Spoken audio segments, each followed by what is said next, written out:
Hey guys, it's just a quick and dirty video. So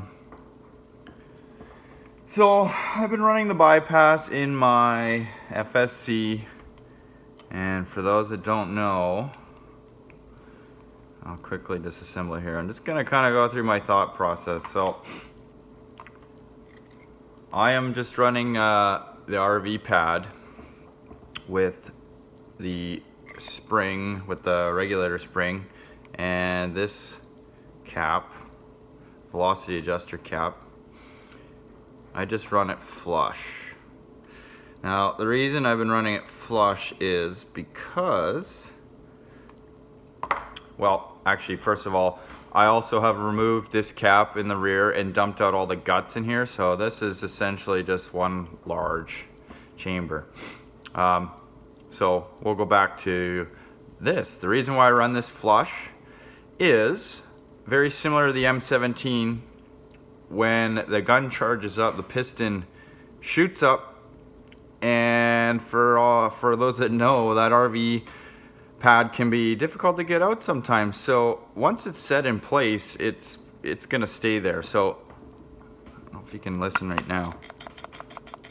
Yeah, you can hear the spring rattling in there because the pad's pushed all the way down, and obviously this is uncharged. So when this charges, that pad's gonna push up against the spring and it's gonna stay in place. Now, I did run this without the regulator spring, and it worked. It worked fine, but my concern would be if, I don't know, during traveling, or, you know, if it's in your car, this RV pad, you know, it got bumped and it kind of, the tail of it kind of got offset. When you aired this up, air would get by the O-ring. So I leave the spring in place because it keeps that RV pad centered. So this, based on what I had done with the M17, I'm kind of exploring some options here. Now, without having a larger air chamber in the FSC, I'm trying to cheat and get air into the bolt or into the chamber faster, which isn't creating volume. It's, so to speak, it's more creating a longer dwell time. So the charge is actually, there's more charge exiting the barrel by the end of its cycle. It's not releasing initially a larger charge, it's that tail end that seems to carry the projectile a little bit further. So exploring those ideas. My idea was to actually enlarge this, the output side of the regulator, but you can see the hole is offset. Now, if I try to drill that larger, I'm gonna be eating into the area, well, also of this regulator body here, where it might get a little thin, but I'm also gonna probably end up on the outside of the O-ring. And the same goes for the receiver. You can see kind of the indentation for the O-ring there. The hole is offset, so I'm not gonna try and drill these out. I just don't think, I think I'm risking probably foobarring this whole receiver and possibly my my regulator. I do have a spare one of those. I don't have a spare one of these, so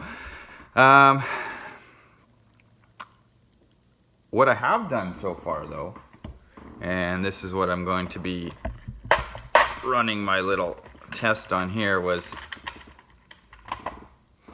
so this is a standard FSC chamber, air chamber.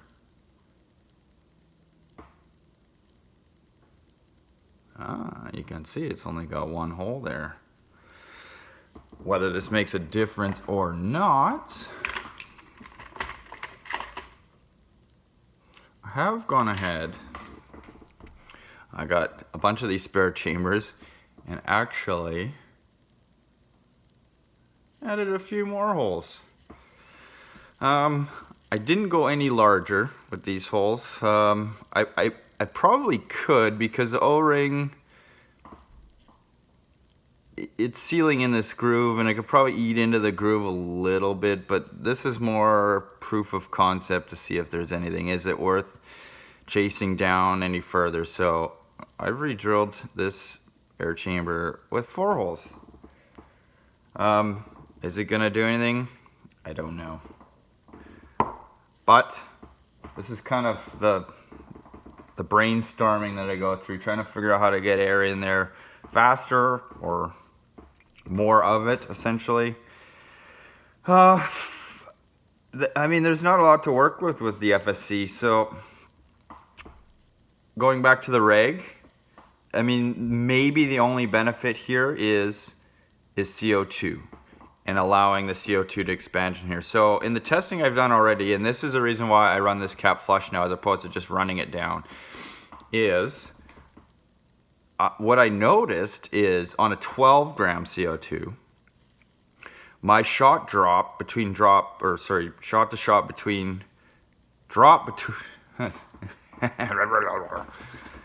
drop between my shot to shot on a 12 gram was only 10 FPS. And I imagine it's because the gas is actually having a chance to expand in here. So instead of running this velocity cap down, I run it flush to allow more space in there. Now, what I did notice though, the shot to shot drop was less and more consistent.